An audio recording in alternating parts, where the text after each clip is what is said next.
जय Shri Krishna. Assistant professor विज्ञापन संख्या 51 के विषय में हमारे द्वारा जो निरंतर सरकार को ट्वीट किए जा रहे हैं, उसी क्रम में आज एक ट्वीट हमने अभी किया है। ये देख लीजिए, ऊपर योगी जी श्री राम जी के दर्शन पूजन और जनमानस के कल्याण की कामना कर रहे हैं।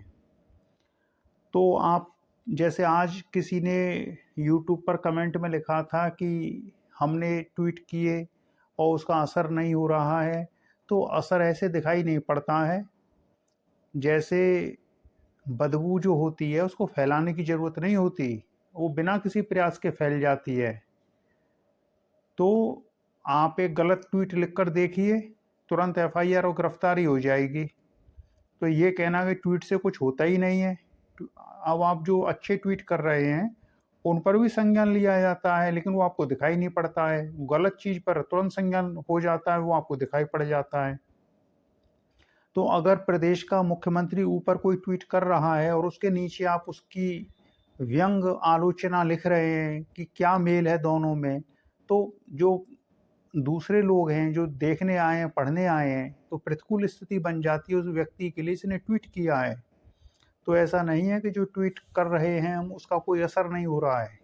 हमने ट्वीट किया था एग्जाम से पहले शिक्षा सेवा चयन आयोग को कि हार्डबोर्ड की अनुमति दीजिए, क्योंकि बिना हार्डबोर्ड के टेबल के क्षतिग्रस्त होने पे ओएमआर शीट फटने का डर रहता है। तो हायर एजुकेशन का जो एडमिट कार्ड आया था उसमें स्पष्ट निर्देश था कि हार्डबोर्ड कार्डबोर्ड ले जा सकते हैं, तो ट्वीट का असर होता है, ऐसा समझिए आप। तो ये चलिए इसको देख लीजिए जल्दी से। हमने फिर नीचे इनको ट्वीट कर दिया योगी जी को, आप स्वयं भी पढ़ लीजिए। हम केवल नाम जपने में लगे हुए हैं, जबकि असली चीज़ है मर्यादा पुरुषोत्तम भगवान श्री राम के आदर्शों को जीवन में साकार रूप दिया जाए। केवल नाम नाम जपने से क्या होता है? अगर आप श्री राम के आदर्शों से दूर हैं और उन्हीं का नाम जप कर रहे हैं तो आप पाप कर रहे हैं, क्योंकि राम जी को ऐसा व्यक्ति कतई पसंद नहीं है जो उनके आदर्शों के प्रतिकूल है। नीचे हमने लिखा है राम झूठ नहीं बोलते थे, किंतु कौन ऐसा नेता है जो बिना झूठ बोले जिसका भोजन पचता हो? पूजा कर रहे हैं श्री राम की और खुद बोल रहे हैं झूठ, तो कोई तालमेल है? जब आदर्शों से दूर तक कोई नाता नहीं है तो कैसे जयकार, और क्या प्रभु श्री राम इसे स्वीकार करेंगे? मुख्यमंत्री तो एक समय अखिलेश भी थे, लेकिन आज क्या है? व्यक्ति को चाहिए जो कहे उसे करे, अन्यथा कहे नहीं। यह वीडियो आपका ही है। नीचे हमने एक वीडियो लगाया है जिसमें मुख्यमंत्री बनने से पहले आप अनिल यादव की चांडाल चौकड़ी को जेल भेजने की बात कह रहे हैं, किंतु मुख्यमंत्री बने हुए आपको 8 साल हो गए और आपने कुछ नहीं किया, और दुहाई देते हैं मर्यादा पुरुषोत्तम भगवान श्री राम की। हिस्ट्री शीटर गुंडा अनिल यादव ने अपने कार्यकाल में उत्तर प्रदेश लोक सेवा आयोग के 60,000 से अधिक सरकारी पदों को बेच दिया। यही अनिल यादव को इलाहाबाद उच्च न्यायालय के मुख्य न्यायाधीश, जो तत्कालीन मुख्य न्यायाधीश थे श्री चंद्रचूड़ जी, उन्होंने बर्खास्त किया था।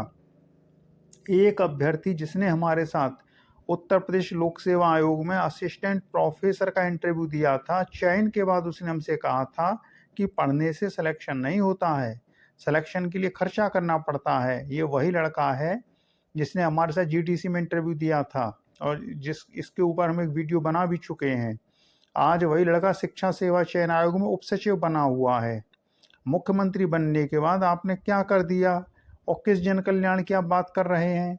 असिस्टेंट प्रोफेसर विज्ञापन संख्या 51 3.5 साल से लटका हुआ है। जुलाई 2022 में विज्ञापन आया था, अप्रैल 25 में परीक्षा हुई, 4.5 महीना बीत गया, किंतु अभी तक रिजल्ट नहीं आया है। पता नहीं आप किस जन कल्याण की बात करते हैं। जय श्री कृष्ण। और नीचे योगी जी का ये वीडियो आप भी देख लीजिए।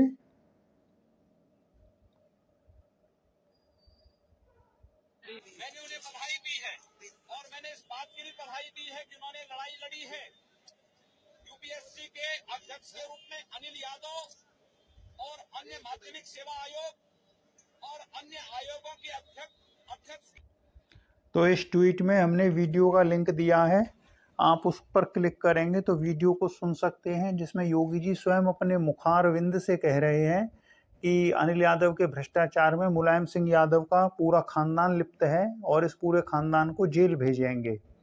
मुख्यमंत्री बने हुए 8 साल हो गया, कुछ नहीं किया, और राम देते और दुहाई देते हैं श्री राम की। नेतागणों का भगवान से कोई संबंध नहीं है, बस अपना काम देखते हैं। इनको ये दिखाई नहीं पड़ रहा है कि छात्र अपना जीवन कैसे व्यतीत कर रहा है। अगर इनके चुनाव लटक जाएं 3 साल 2 साल, तब इनको पता चलेगा।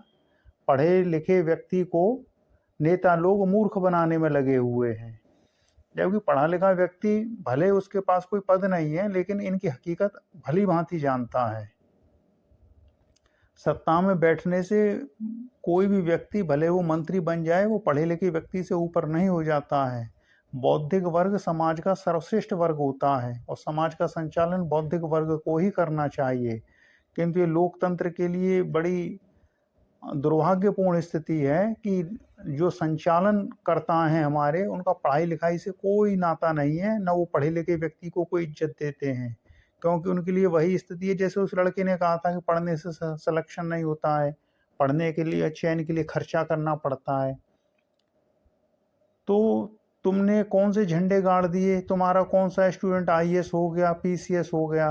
भ्रष्टाचार से चयनित हुए, और वहाँ कॉलेज में जहाँ पढ़ा रहे होगे वहाँ भी यही सब काम कर रहे होगे। बुद्धि तो थी नहीं भीतर, भ्रष्टाचार से आदमी ने पद पा लिया तो उस पद पर कलंक होता है, क्योंकि उसके भीतर उस चीज़ की योग्यता नहीं है। अब शिक्षक को तो एकदम कसे मानक पर चयनित होकर आगे भेजना चाहिए, क्योंकि वो स्टूडेंट से जुड़ा होता है। अगर वो अयोग्य होगा तो अपने छात्रों का कल्याण ही नहीं कर पाएगा।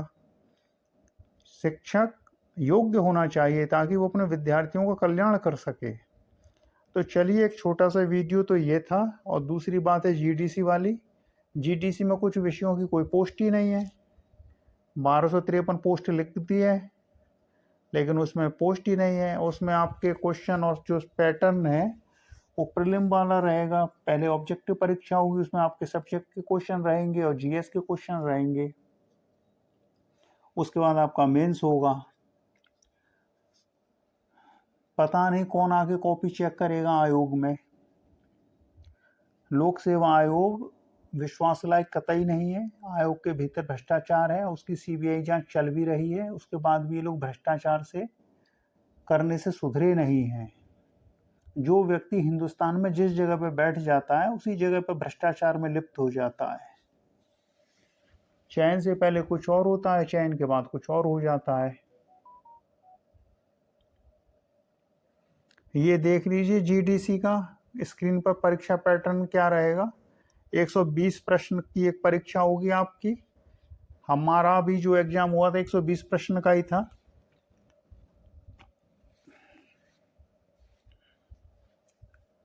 और सामान्य अध्ययन के 30 प्रश्न तथा प्रत्येक वैकल्पिक विषय के 90 प्रश्न, जबकि वैकल्पिक विषय गणित के 70 प्रश्न। नहीं, जो हमने GDC वाला दिया था उसमें 120 प्रश्न सब्जेक्ट के थे और 30 प्रश्न GS के थे।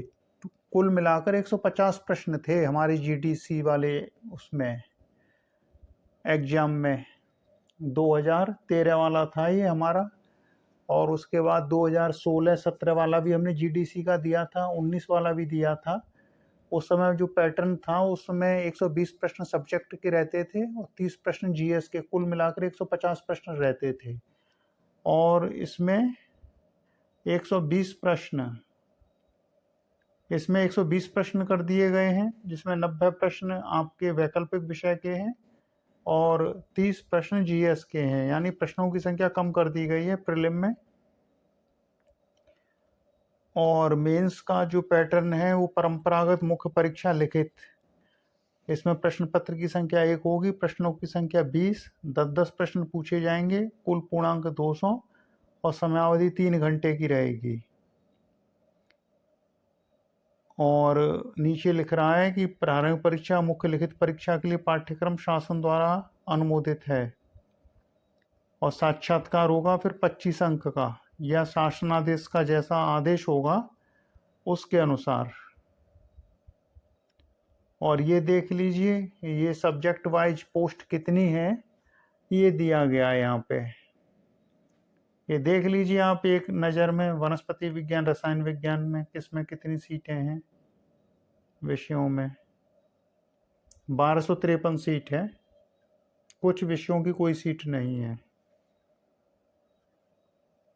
तो चलिए फिर ट्वीट करना जारी रखते हैं, जैसा होगा देखा जाएगा। जीडीसी के लिए जिनकी सीटें हैं वो तैयारी कीजिए, जीएस के लिए हम गाइड कर सकते हैं, कमेंट कर दीजिएगा। अगर कोई सहायता चाहिए हो जीडीसी में, उसके लिए करंट, उसके लिए जीएस के लिए सब्जेक्ट आप अपने आप तैयार कीजिए, और कुछ होता है तो फिर बताएंगे वीडियो के माध्यम से। चलिए फिर, जय श्री कृष्ण।